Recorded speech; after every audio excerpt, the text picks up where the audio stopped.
kepada Tuhan, sebab Dialah yang telah menekan dan yang akan menyembuhkan kita, yang telah memukul dan yang akan membalut kita.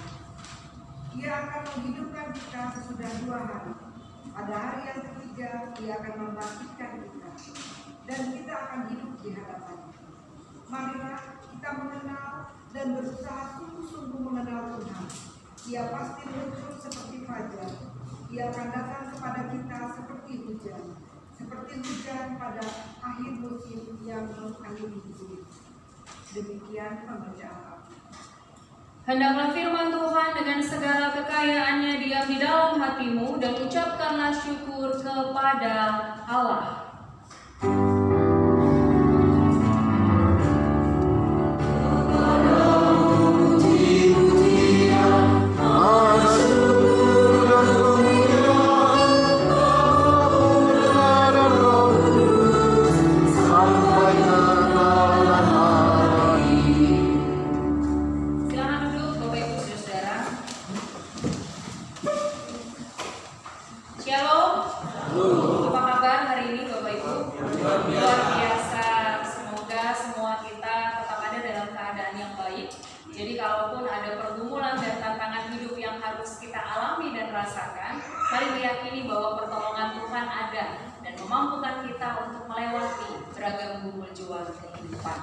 Bapak Ibu Saudara yang diberkati oleh Tuhan, bacaan firman Tuhan yang kita baca dan renungkan bersama-sama pada pagi hari ini dari kitab Hosea pasalnya yang ke-6, ayatnya yang pertama sampai dengan yang ketiga, mau mengajak kita sebetulnya melihat tentang cara hidup bangsa Israel. Dalam Alkitab ada beberapa istilah yang sering kali digunakan untuk menggambarkan kondisi iman atau keberadaan bangsa Israel. Yang sering kali kita dengar, Bapak Ibu Saudara, bangsa Israel itu adalah bangsa yang tegar tengkuk. Tegar tengkuk dalam arti hari ini mereka setia, besok tidak bisa dipastikan bahwa kesetiaannya itu akan tetap ada. Karena kecenderungannya hari ini setia, besok sudah tidak setia lagi. Ini julukan yang pertama. Julukan yang kedua yang juga ada dalam Alkitab, bangsa Israel ini disebut sebagai bangsa yang acuh tak acuh. Acuh tak acuh ini dalam arti mereka itu punya telinga untuk mendengarkan firman Tuhan, tapi menyepelekan isi firman Tuhan itu. Dengar sih dengar, tapi sama sekali tidak ada yang terekam, apalagi diberlakukan dalam kehidupan mereka dari hari lepas hari. Jadi ini dua istilah yang sering kali dipakai untuk menggambarkan kondisi iman atau keberadaan bangsa Israel pada saat itu. Bangsa yang tegar tengkuk, kemudian bangsa yang acuh tak acuh. Sehingga kalau kita perhatikan, mulai dari kitab Hosea pasalnya yang ke-5 ayat 15 sampai dengan pasalnya yang ke-6 ayatnya yang ke-11, ini diberikan judul oleh Lembaga Alkitab Indonesia, Pertobatan yang Pura-pura dari Pihak Orang Israel. Jadi bangsa Israel itu ibarat tomat, Bapak Ibu Saudara. Bukan buah tomat ya, tapi tomat dalam arti tobat umat. Nah, jadi hari ini mereka bilang, saya mau bertobat Tuhan, saya tahu saya salah. Apalagi kalau mereka sudah dapat penghukuman yang dari Tuhan asalnya. Wah, luar biasa. Kata-kata yang keluar dari bibir mulut mereka itu manis sekali, bilang kalau mereka mau bertobat. Tapi sayangnya, pertobatan mereka itu ada masa expirednya, ada masa kadaluarsanya. Dan yang tentukan kapan masa expirednya itu mereka sendiri, Bapak Ibu Saudara. Jadi ada kalanya bisa agak lama, tapi ada kalanya hari ini tobat, besok sudah kumat lagi lakukan kesalahan yang sama. Sehingga Nabi Hosea memberikan 3 ajakan yang diserukan oleh Nabi Hosea secara khusus kepada bangsa Israel. Apa 3 ajakan tersebut? Mari kita lihat bersama-sama Bapak Ibu Saudara. Yang pertama ada di pasalnya yang ke-6 ayatnya yang pertama. Bagian awal katakan, mari kita akan berbalik kepada Tuhan. Kita renungkan dulu yang pertama ini Bapak Ibu Saudara. Ketika ada ajakan, ketika ada serukan, mari kita akan berbalik kepada Tuhan. Saya ajak kita untuk fokus kepada satu kata kerja yang ada di situ, yaitu kata berbalik. Berbalik ini bisa diartikan Bapak Ibu Saudara, ibaratnya kalau kita membalikkan badan.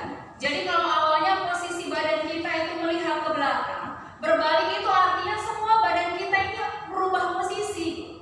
Jadi ketika kita tahu bahwa ternyata arah yang kita tuju itu salah, sehingga yang harus kita lakukan adalah berbalik. Jadi badannya ini ikut balik, kemudian arah langkah kita juga berbalik total. Jadi bukan cuma badannya saja balik, tapi arah langkahnya tidak ikut berbalik. Kan bisa begitu ya? Badannya saja yang balik, langkahnya tetap mundur, tidak maju sesuai dengan jalan yang tepat. Sehingga ketika Nabi Hosea katakan, mari kita akan berbalik kepada Tuhan, berarti bangsa Israel ini sedang menjalani jalan yang tidak tepat, bukan jalannya Tuhan.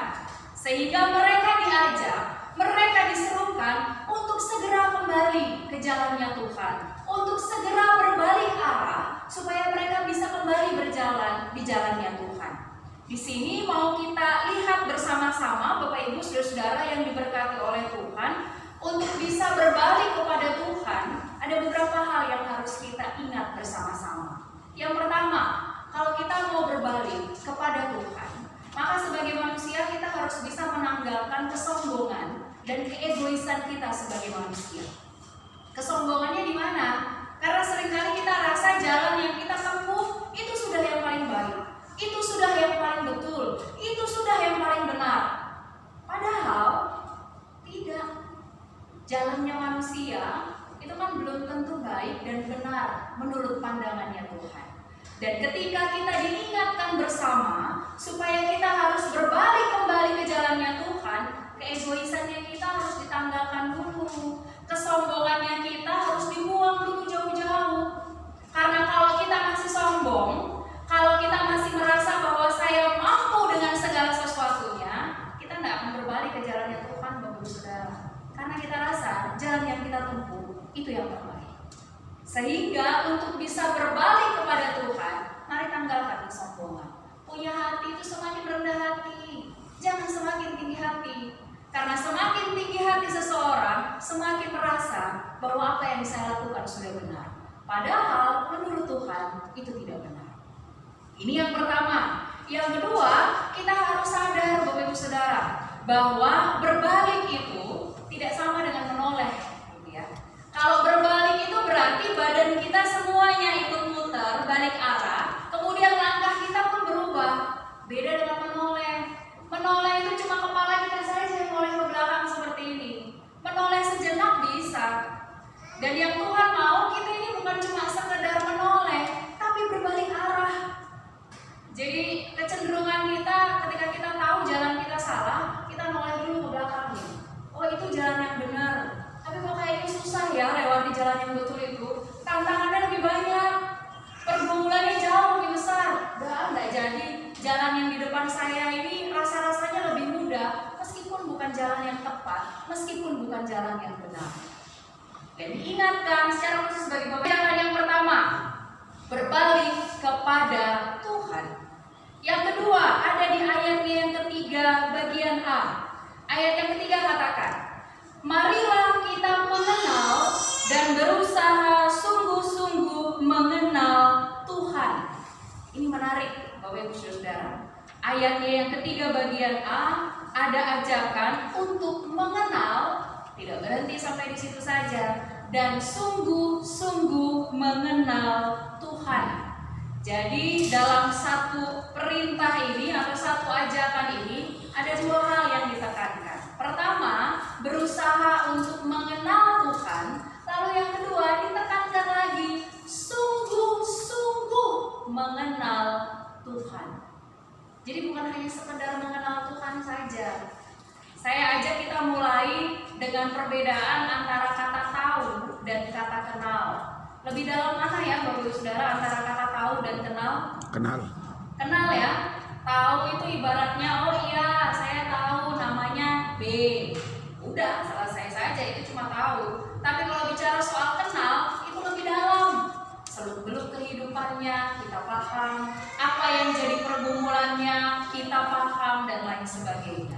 Menarik ketika Hosea katakan, marilah kita mengenal dan berusaha sungguh-sungguh mengenal Tuhan. Artinya, segala upaya supaya kita bisa mengenal dan juga sungguh-sungguh berusaha untuk mengenal Tuhan itu harus dilakukan selama Bapak Ibu Saudara dan saya kita hadir di tengah-tengah dunia ini. Jadi mengenal Tuhan itu tidak bisa sekali saja. Jangankan mengenal Tuhan, Bapak Ibu Saudara, kita mengenal pasangan kita saja, suami istri, atau hubungan antara orang tua dengan anak itu tidak bisa mengenalnya cuma dalam waktu 1 hari, 2 hari, 1 minggu, 1 tahun dan lain sebagainya. Karena itu proses yang senantiasa berkesinambungan dari hari lepas hari. Itu manusia loh, Bapak Ibu Saudara. Apalagi dengan Tuhan yang memberikan kehidupan ini untuk kita tamati. Jadi perintah atau ajakan yang diberikan oleh Nabi Hosea adalah mengenal Tuhan dan berusaha untuk sungguh-sungguh mengenal Tuhan. Totalitas. Jadi tidak hanya sekedar mengenal Tuhan. Mengenal Tuhan itu tidak bisa diibaratkan, oh yang penting hari Minggu ikut ibadah hari Minggu. Yang penting tiap pagi dengar renungan pagi yang ada di channel YouTube-nya GPIB Marturia. Atau kalau tidak sempat dengar renungan pagi, yang penting baca SBU, baca Alkitab, selesai sampai di situ. Kalau itu berarti kita cuma sekedar mengenal. Tapi ketika kita diminta untuk berusaha sungguh-sungguh mengenal Tuhan, ada satu poin yang tidak boleh kita lupakan. Adakah kita cukup setia untuk berproses untuk mengenal Tuhan dalam setiap hari-hari yang Tuhan anugerahkan dalam kehidupan kita? Untuk bisa sungguh-sungguh mengenal Tuhan, itu harus berkelanjutan dari hari lepas hari. Harus total, harus setia juga kita mau merenungkan sabda kebenaran firman Tuhan. Yang terakhir, Bapak Ibu Saudara-saudara yang diberkati oleh Tuhan, ajakan atau himbauan bahkan peringatan yang ketiga yang disampaikan oleh Nabi Hosea, ini ada di ayatnya yang ketiga bagian yang terakhir. Ketika dikatakan, ia pasti muncul seperti fajar, ia akan datang kepada kita seperti hujan pada akhir musim yang mengairi bumi. Jadi kalau kita sudah berbalik kepada Tuhan, kalau kita sudah mengenal Tuhan dan berusaha untuk sungguh-sungguh mengenal Tuhan dalam hidup, apa yang akan kita dapatkan? Nabi Hosea katakan, ia pasti muncul seperti fajar. Fajar itu pagi hari, Bapak Ibu Saudara. Pagi hari ketika matahari terbit itu pasti dinanti-nantikan. Karena kita tahu ketika matahari terbit kita bisa mulai berkarya, kita bisa mulai beraktivitas, melakukan beragam hal. Meskipun ada juga yang sudah mulai beraktivitas sebelum matahari itu terbit. Tapi ketika matahari itu terbit, ketika fajar ini menyingsing, di situ tanda bahwa kita harus bergerak. Satu hal yang sangat dirindukan, satu hal yang sangat diharapkan. Belum lagi ketika dikatakan, ia akan datang kepada kita seperti hujan pada akhir musim yang mengairi bumi. Jadi ibarat hujan yang turun di akhir musim kemarau. Oh, dinanti-nantikan sekali itu. Mungkin ada yang kalau pakai sumur, sumurnya sudah kering. Sudah tidak ada lagi air, mau cari di mana, sudah kesulitan ini itu dan lain sebagainya. Tapi ketika air hujan turun, wah luar biasa sukacitanya. Jadi seperti sebuah tanah kering yang akhirnya mendapatkan siraman hujan, siraman air yang kemudian merasakan sangat luar biasa nikmatnya.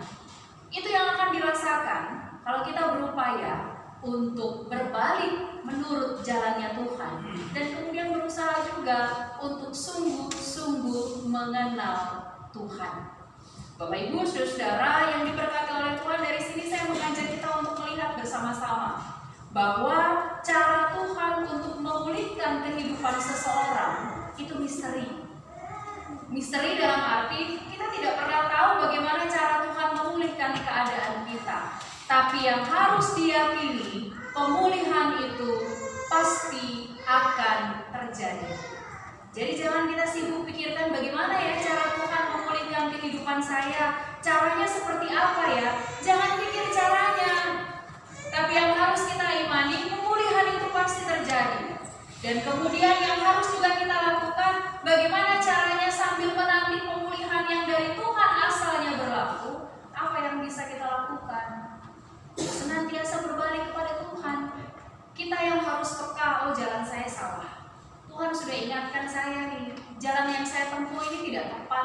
Jadi saya harus segera berbalik kembali ke jalannya Tuhan. Bukan cuma sekedar menoleh, tapi sungguh-sungguh berbalik dan berjalan di jalannya Tuhan. Yang lainnya yang harus kita lakukan, mari berusaha Bapak Ibu Saudara-saudara. Berusaha untuk sungguh-sungguh mengenal Tuhan. Yang tidak bisa dilakukan 1 atau 2 hari, yang tidak bisa dilakukan tergantung moodnya kita sebagai manusia. Mood lagi baik, oh iya, berusaha untuk sungguh-sungguh mengenal Tuhan. Moodnya kita lagi nggak baik, aduh kita tinggalkan Tuhan dan lain sebagainya. Mari Bapak Ibu Saudara yang diberkati oleh Tuhan, lewat pemberitaan firman Tuhan yang kita baca dan renungkan bersama-sama pada saat ini, berbaliklah kepada Tuhan, maka kita pasti akan dipulihkan. Tuhan Yesus memberkati kita sekalian. Amin.